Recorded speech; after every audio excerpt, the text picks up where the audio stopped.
Deep in southern Africa lies a sprawling metropolis of stone. Built between the 11th and 14th centuries, it housed up to 18,000 people. The engineering is highly precise. Walls rise 3 stories high without a single drop of mortar, and a complex drainage system still funnels water through the surrounding valleys today.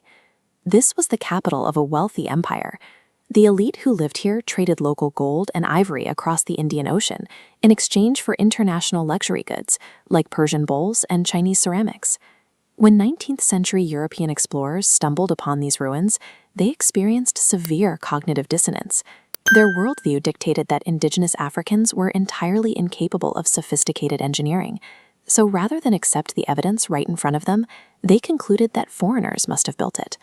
What followed was a deliberate, state-sponsored campaign of denial that lasted for nearly a century.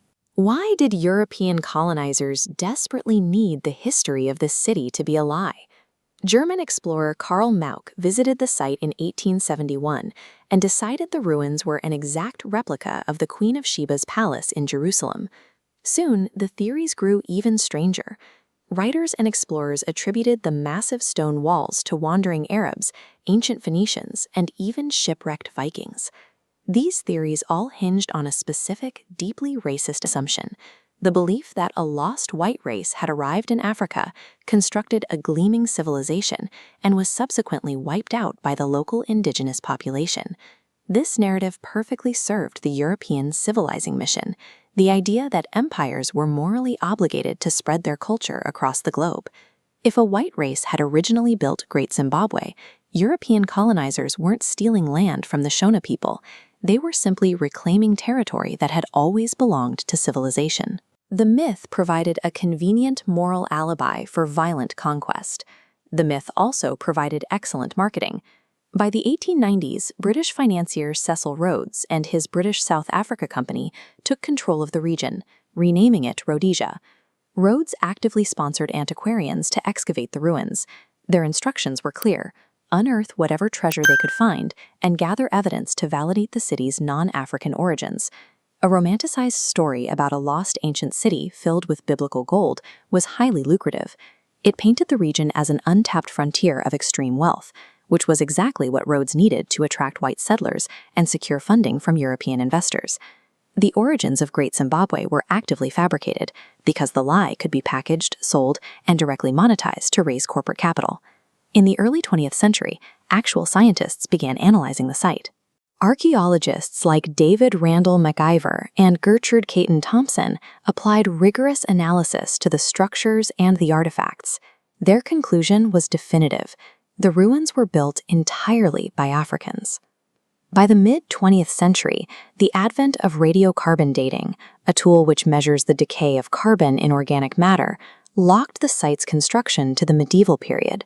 Any legitimate scientific debate over a prehistoric, biblical origin was completely dead. But the political establishment ignored the science. In the 1960s and 70s, as Black liberation movements began demanding rights across the continent, the white minority government of Rhodesia doubled down on the lie. The state deployed severe tactics against the truth. They censored official guidebooks to show images of Africans bowing to foreign builders. They punished dissenting scholars and eventually forced leading archaeologists to flee the country. To the Rhodesian government, acknowledging indigenous African greatness was a direct threat to the legitimacy of their apartheid state.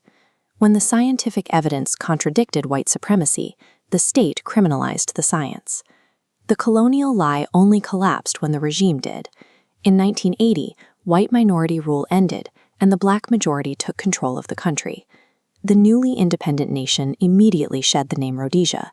They became the only country in the world named after an archaeological site, Zimbabwe. The ruins became a profound source of national pride. The distinct carved soapstone birds excavated from the site were integrated into the new nation's flag and currency.